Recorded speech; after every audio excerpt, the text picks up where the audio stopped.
Good afternoon, Cross Timbers. Today is Wednesday, October 22nd, 2014. This is Texan TV News from Tarleton State University campus in Stephenville, Texas, and I am Michaela Bram. Today's top story. In campus news, Tarleton held its inaugural installment of the last lecture series on Tuesday evening to a nearly packed audience at Clyde H. Wells Fine Arts Auditorium.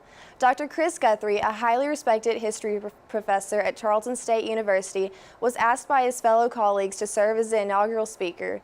Guthrie is battling an incurable form of cancer, but he will not let that slow him down. He said cancer doesn't make you smarter, and it doesn't give you the deeper insight to the human character. It just gives you cancer.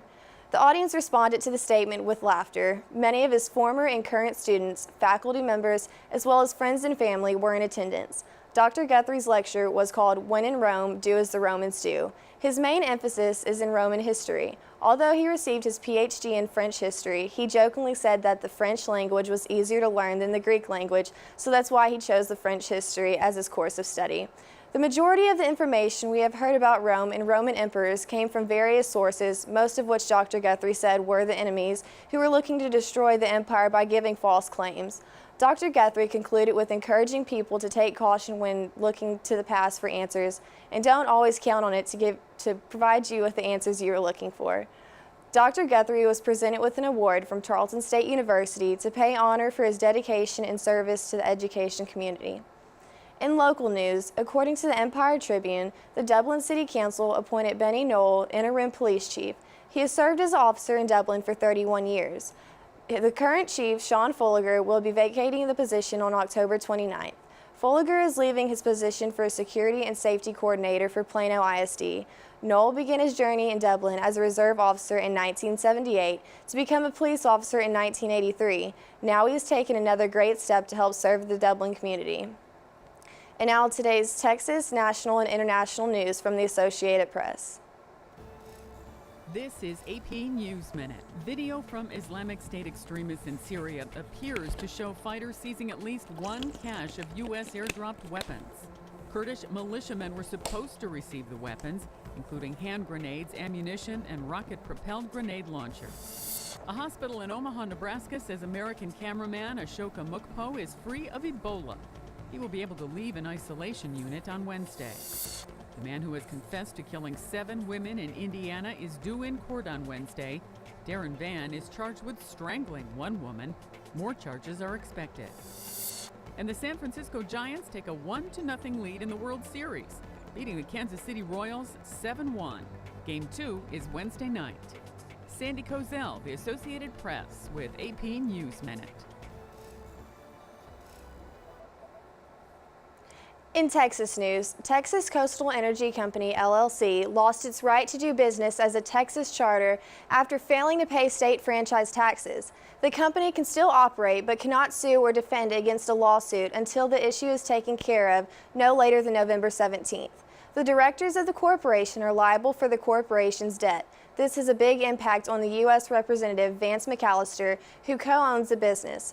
McAllister had his business interests moved to a blind trust after he was elected and said he did not have information on the business's current operations. McAllister was elected to fill an unexpired congressional term just last year and was expected to win again this election until a video of him kissing a female staff member surfaced. McAllister, who is married, was urged to resign by the GOP. McAllister will face 8 challengers in November 4th election.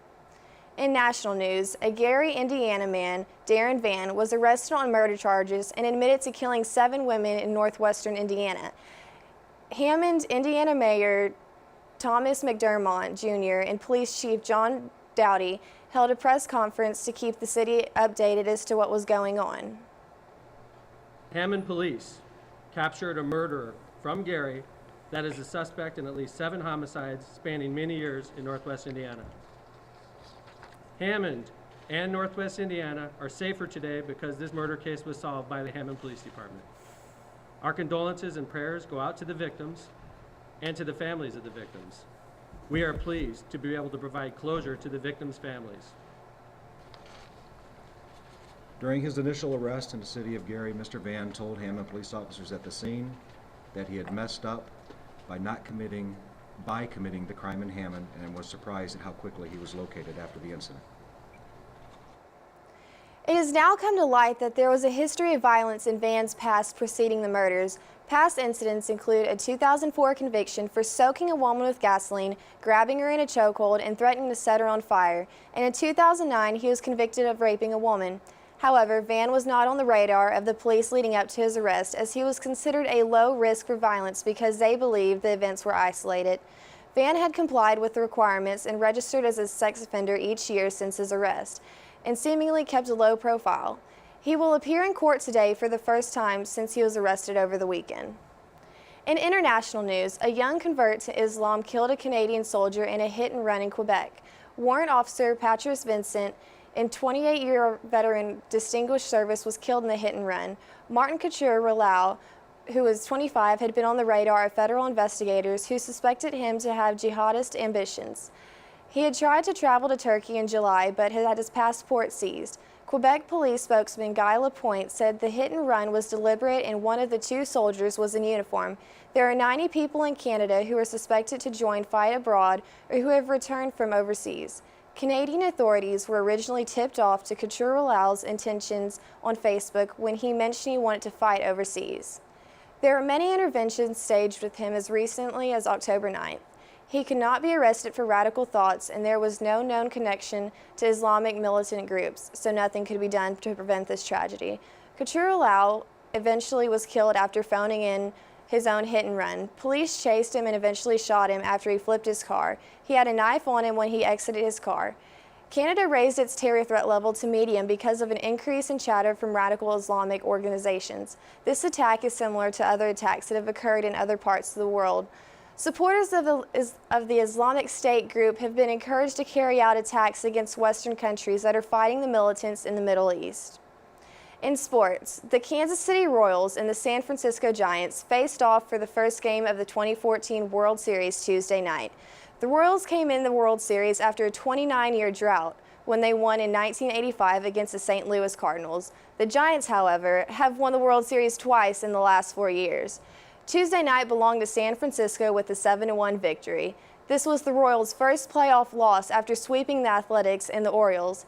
San Francisco's Madison Bumgarner was the winning pitcher with Royals pitcher James Shields on the losing side.